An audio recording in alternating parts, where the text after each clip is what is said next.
Chapter 41. Human Torpedo. Whoosh! Alfred was being propelled through the water so fast he thought he was going to end up out in outer space. The water in the underground tunnel was black, and he had no clue whether he was upside down or inside out. He fanned out his hands to try to slow himself down, but it was no use. Thud! His body was hurled against an underwater wall.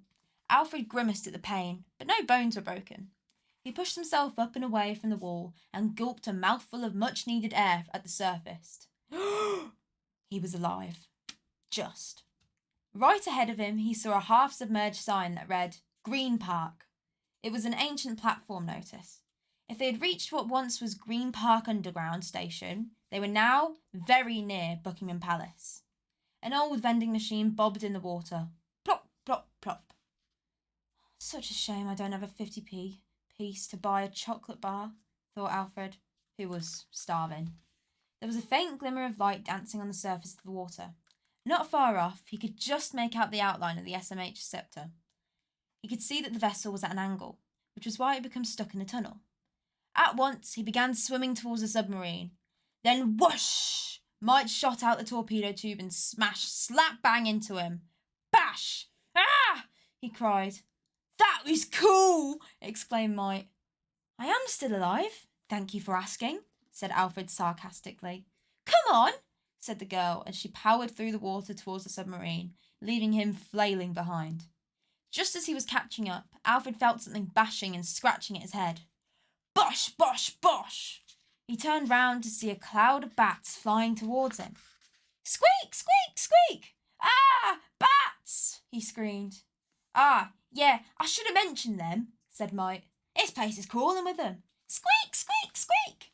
Alfred dived so he could shake them off. After a few strokes, he'd reached Mike's back of the submarine. Look, this is the hatch here, she said. Now, did Enid say the right lever or the left? And was it clockwise or anti-clockwise? Asked Mike. I wasn't listening. I thought you were. That was the boring bit. Oh, for goodness sake, you take that one and I'll take this one. After they both yanked their levers to and fro for what seemed like an age, eventually the hatch opened. Clunk! Success! There were cheers from the ladies below deck. Hurrah! One by one, they began climbing onto the surface. The Queen, Enid, Agatha, Virginia, Beatrix, Daphne, Judith. Thank you, son. You saved us all, said the Queen. You took your time, remarked Enid. Now, can you all swim? Asked Alfred. Doggy paddle, yes, replied Agatha. I have my 25-metre badge. Then let's go, commanded the prince. Together they swam towards the light at the end of the tunnel. The light grew dark as if a thundercloud had passed over it. I should warn you, began Mike. We need to look out for... Before Mike could say bats, the swarm of creatures dive-bombed them. Squeak, squeak, squeak! As much as the old ladies attempted to bat the bats away with their hands, still the creatures attacked without mercy. Ah! Get off! Flying rat! Submerge! Ordered the prince. One by one, their heads bobbed under the water, and they swam as far as they could below the surface.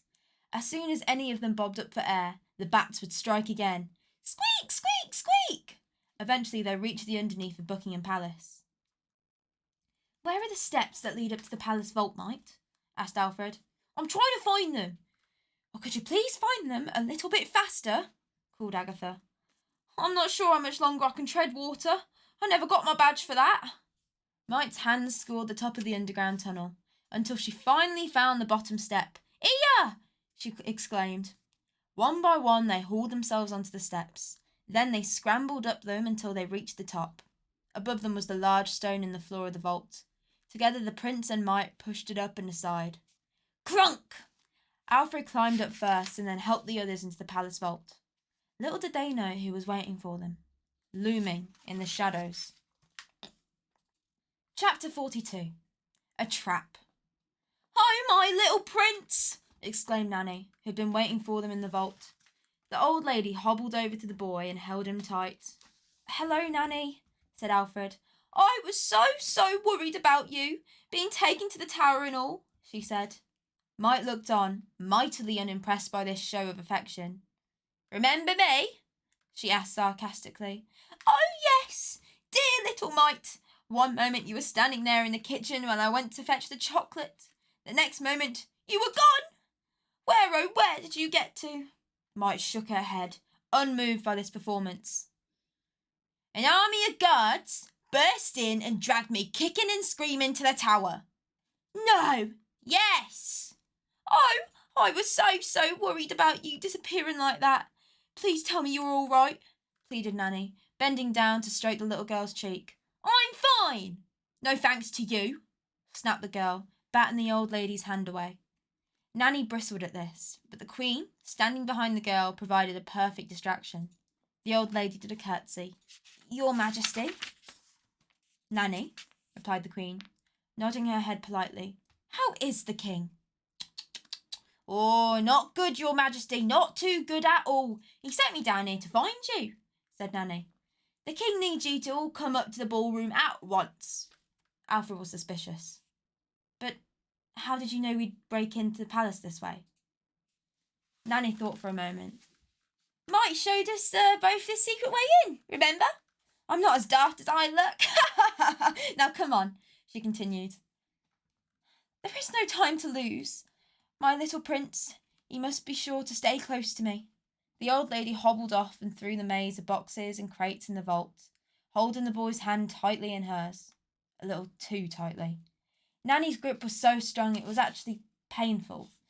"Nanny, your nails are digging into my hand," said Alfred, wincing. "I just don't want you to let go is all," she replied. The Queen, Mite, and 6 ladies in waiting followed on not far behind. Then Nanny did the strangest thing.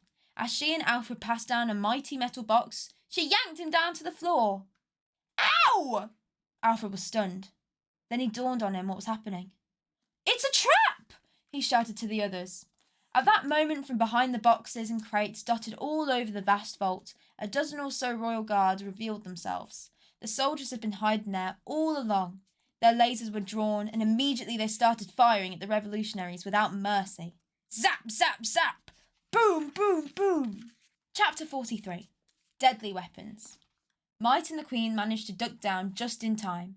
They hid behind an old leather trunk as lasers blasts skimmed over their heads. Zap, zap, zap!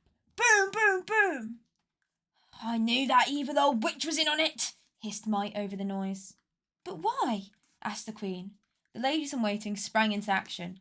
Immediately they began arming themselves with the treasures in the vault. Down here, there were all kinds of deadly weapons. They found swords and axes and sabres and spears and flails. The flails were the deadliest of all. A spiked metal ball attached to a handle by a chain.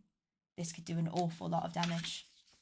Enid found a helmet and breastplate from a medieval suit of armour, which she hastily threw on to lead an attack on the royal guards.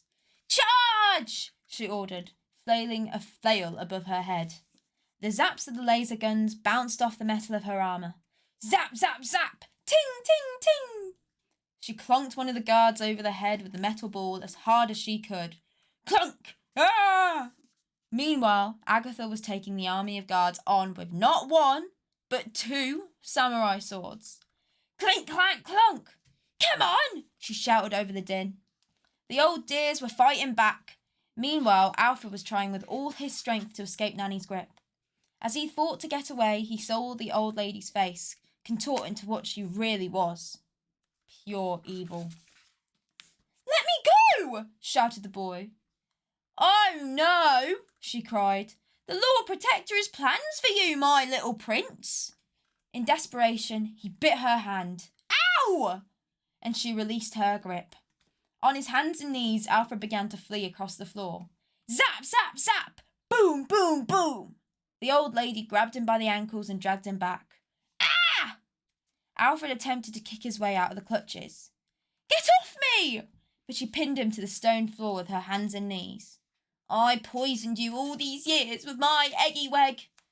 "You evil old witch!" snarled the prince. "I knew it tasted off." It was off. Very off. She would be nothing more than a sickly child, unable to cause any trouble, not even able to get out of bed. No threat to the Lord Protector's magnificent scheme. It was true. Alfred went red with rage. You monster! But why have you done all this? You haven't told me why. Why? Nanny smiled, revealing her false teeth. None of yous have ever worked it out, have you? Worked out what? Demanded the prince. That I have a son. A son? Oh, yes. Who? You still can't guess.